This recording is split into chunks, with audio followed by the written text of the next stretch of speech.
মুসলিম উম্মাহকে ঐক্যবদ্ধ করার একটি বৃহৎ প্ল্যাটফর্ম। আল্লাহ তাআলা এই ফাউন্ডেশনের সমস্ত কার্যক্রমকে কবুল করুন।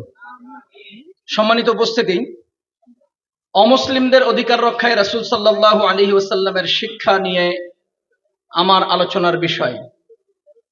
অমুসলিমদের অবস্থা হবে দুইটা। প্রথমত, যারা যুদ্ধে অংশগ্রহণ করবে তাদের সাথে যুদ্ধ নীতির নির্দেশনা আল্লাহ কোরআনে কারিমে দিয়েছেন। যেখানেই কোনো অমুসলিম মুসলমানদের সাথে যুদ্ধে লিপ্ত হতে আসে, সেখানেই আল্লাহর নির্দেশ, ওয়াকাতিলুহুম, তাদের কল্লা উড়িয়ে দাও।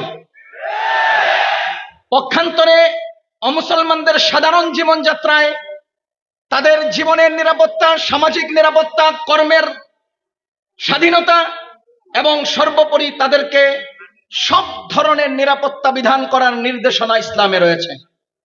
সুতরাং রাসূল করিম সাল্লাল্লাহু আলাইহি ওয়াসাল্লাম আমাদেরকে শিক্ষা দিয়েছেন, যদি তারা যুদ্ধের সম্মুখীন না হয় তবে তাদেরকে সর্বোচ্চ নিরাপত্তা এবং স্বাধীনতা দেওয়া হবে।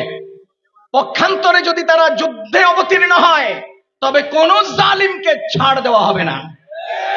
আমরা একটা বিষয় লক্ষ্য করছি, রাহমাতুল লিল আলামিন রাসূল করিম সাল্লাল্লাহু আলাইহি ওয়াসাল্লাম সম্পর্কে আয়াত নাযিল হয়েছে। আল্লাহ তাআলা নিজের ব্যাপারে বলেছেন তিনি রব্বুল আলামিন, আর আমাদের নবীজির ব্যাপারে বলেছেন তিনি রাহমাতুল লিল আলামিন। আমি এই দুই আয়াত থেকে সুস্পষ্টভাবে বলতে চাই, যতগুলো মাখলুকের রব আল্লাহ, ততগুলো মাখলুকের জন্য রাহমাত মুহাম্মাদুর রাসূলুল্লাহ।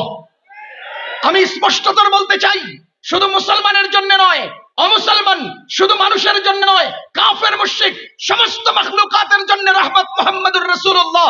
কিন্তু দুঃখজনক সত্য হলো, ভারতের সেই পুরোহিত আমাদের নবীজির শানে বেয়াদবি করেছে।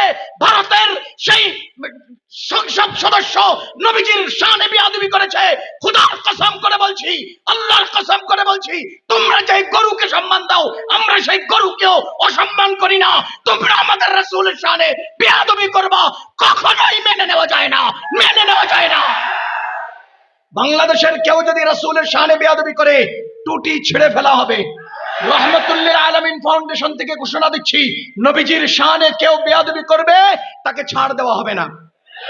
সর্বশেষ বর্তমান অন্তর্বর্তীকালীন সরকার সহ সকল দায়িত্বশীলদের কাছে আমাদের একটা অনুরোধ।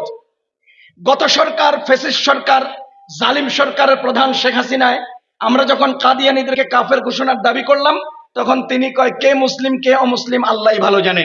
ভাইও, দলিল প্রমাণের আলোকে কে মুসলিম কে অমুসলিম এটা স্পষ্ট বোঝা যায়। এরপরেও আপনি যদি বলেন কে মুসলিম কে অমুসলিম আল্লাহই ভালো জানে, আমি আপনাকে জিজ্ঞেস করতে চাই, খোদার কসম, সব প্রশ্নের জবাব আল্লাহ ভালো জানে না। আপনার বাবার নাম কি? এই প্রশ্নের জবাব যদি আল্লাহ ভালো জানে হয়, তাহলে আপনার পরিচয়ের সমস্যা হবে।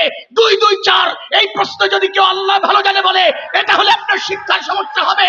কাফের কাদিয়ানীরা দলিল প্রমাণের ভিত্তিতে কাফের, সুতরাং তাদেরকে কাফের ঘোষণা করা হোক, করতেই হবে ইনশাআল্লাহ। অসংখ্য শুকরিয়া। এ পর্যায়ে